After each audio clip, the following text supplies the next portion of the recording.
My interest in chess book is relative to the fact that they give us, the books, a lot of stories, right? Stories that we would never know otherwise. In this case, I want to show you a game from chapter 2 that has a little story before the game. Here it says, as Spassky was growing up, he benefited from being trained by Alexander Tolush, who was known as a very aggressive player. Indeed, according to legend, Tolush wouldn't analyze Spassky's game with him unless he had sacrificed some form of material in them. Can you imagine to have a coach that says, no, I'm not watching your game if you didn't give up at least a rook. That's funny. This desire to sacrifice undoubtedly helped Spassky to become an even better tactician and was to stay with him throughout his career. And now we watch a game from New York 1987. Spassky was white and the black player name was Barua. I don't know anything about Barua, and here they don't tell us if he was an international master, grandmaster, or just this was a part of a Simon. Okay, so this thing should have been covered up in the book because it tells you about the quality of the game. E4, E5, knight F3, knight C6. So we know now that this is what Ruy Lopez, right? Bishop B5, yeah. Knight D4, knight takes D4, E takes D4, castle, bishop C5, D3. And this is the thing, sorry guys, obviously he plays bishop d5 maybe to defend the pawn d4, I don't know. Generally the point that I ask myself in a game is what is the square that is good for that piece and I don't have to move it. But the square must be something that also give the piece power. After bishop c5, d3, boom. I don't know what that bishop is doing there. I don't even know if it's a bishop, maybe it's a pawn, you understand? So clearly this is not the diagonal that you want to develop this, right? At the same time you have a problem, because this here prevents this from moving, so you cannot develop that. I don't know, maybe the right idea was this. Again, in the book they don't tell you that, but I think it's logical that you ask some questions when you see a game. If you don't ask any question, you're not learning anything. So, bishop c5, d3, blocking this, and this become useless. So what does he do? He plays c6, which makes sense because he tries to open the line for this. The problem is that your king is in the center, so I don't know. Well, okay, after c6, bishop a4, knight e7, and of course the master of the attack and initiative start to push the pawns, right? So he played f4. Black continue with d5. This is kind of interesting. f5. D takes e4. D takes e4. And of course, now black goes to castle on the side where practically white can already open the lines. So you see, this the king is in the center, but also to castle on this side it doesn't make much difference because is not well protected, this kind of castle. It would have made a kind of sense to go on this side, but it needs a lot of tempi, right? In any case, he played castle and bishop b3. So castle is beautiful for white, and bishop b3 it's perfect because it starts to pin this. Now watch, bishop d6 is trying to make a trap. You take here and he give check, discovery check, and he will take your queen, right? But obviously Spassky doesn't fall for that. He plays queen h5.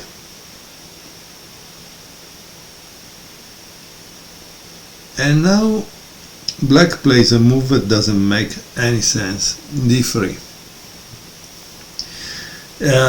In the comment here he says this seems a little desperate, and maybe queen e5 with the idea of bishop e6 was better. Why? Because queen e5, you must understand, this cannot move, otherwise you lose the queen, and so after he can play bishop e6 and take away the pinning. That is kind of important. So the authors give us a kind of alternative plan, but d3 it's probably made because he wants to play bishop c5. Probably that's the reason, I don't know. After d3, c takes d3, bishop e5, so he wants to block this from developing, but the problem is that you don't have a knight here, because this knight should be here, and so I think white can start an attack, and they can also not care about that side, because he can maybe open the castle. So let's see what happens, because it seems he's becoming kind of interesting as a game. So he played rook f3, like I told you, he starts the attack. Queen d4, check. And here Spassky played a move that wasn't so good. He played bishop e3. The right move is king h1. Here in the comment they say that after king h1 he would have had a winning position, but Spassky was evidently determined to create a miniature in the manner of which he had been taught by Toulouse. Okay, so let's see what happens. Queen takes b2. So what you are seeing here, I don't know, it's clearly that black is a kind of amateur or club player, and white is playing a la Morphy. Okay, Morphy was giving up material to gain a winning position or a development advantage that was so big that the other side couldn't deal with it, or if he had to deal, he had to give back all the material, right? So after queen takes b2, white plays rook h3, threatening a checkmate here. Like I told you, once you play this, the pin on this become real, because you can play queen g6, but you don't play it right away, obviously. You play bishop takes h6, right? And notice this bishop at this moment is going to be sacrificed, but like I said, if it takes, then the problem here is real. So let's see what happens, okay? Why I tell you that? Because at the moment the bishop is still controlling this square, so it's really difficult for black to do something that is damaging. Bishop d4, check, and here there is king h1, and now if you were black you could have probably stopped immediately the attack, but How? Playing probably knight takes a5, e takes f5, g takes h6.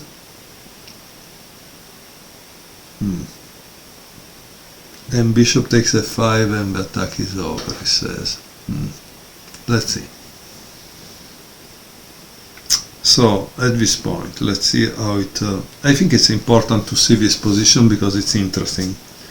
Can really black stop everything? Let's see. Knight takes f5.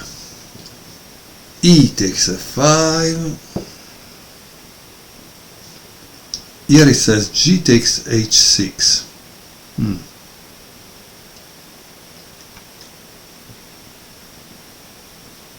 And you continue with this. Why it doesn't say to play this? Probably because of this. And then, now you must be kind of careful because there is a back rank checkmate. So that's a kind of problem. But let's see one thing, sorry guys, just one thing because I think it's interesting here. Play this. You still cannot give checkmating because in c1 is controlled by this. So he plays this, bishop takes f5, and here it says the white attack is over. Why it's over? Because this is control, and you need to keep control of that. I don't know, let's see for a second. The white attack is over.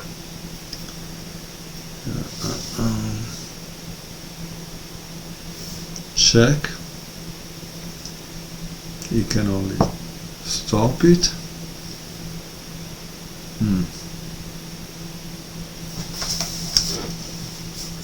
Yeah, this is the problem. Sometimes when you don't involve all your pieces into the attack, but at a certain point you run out of pieces, right? Yeah. Okay, so let's return back to the position and see how the game ended.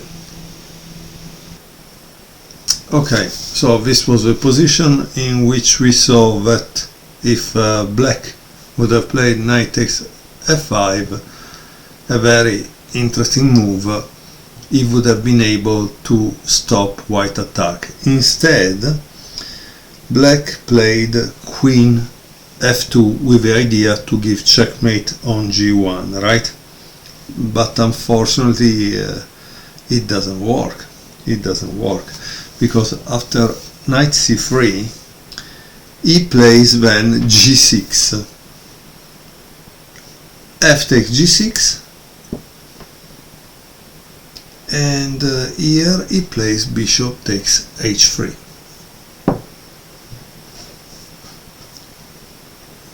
G takes f3, sorry, G takes h3, queen f6. Queen f6 is interesting because it tries to control these squares, but it doesn't control this, and double up on that side.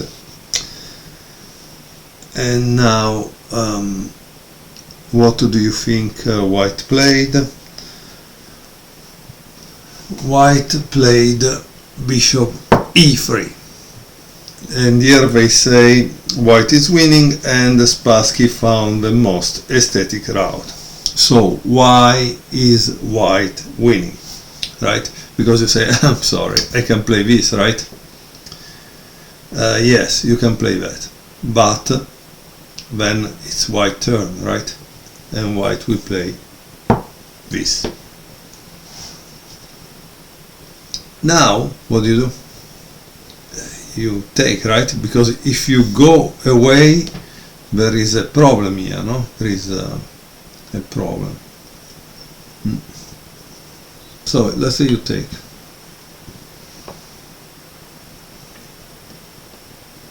and he plays this, queen takes g6. So let's say that you don't take.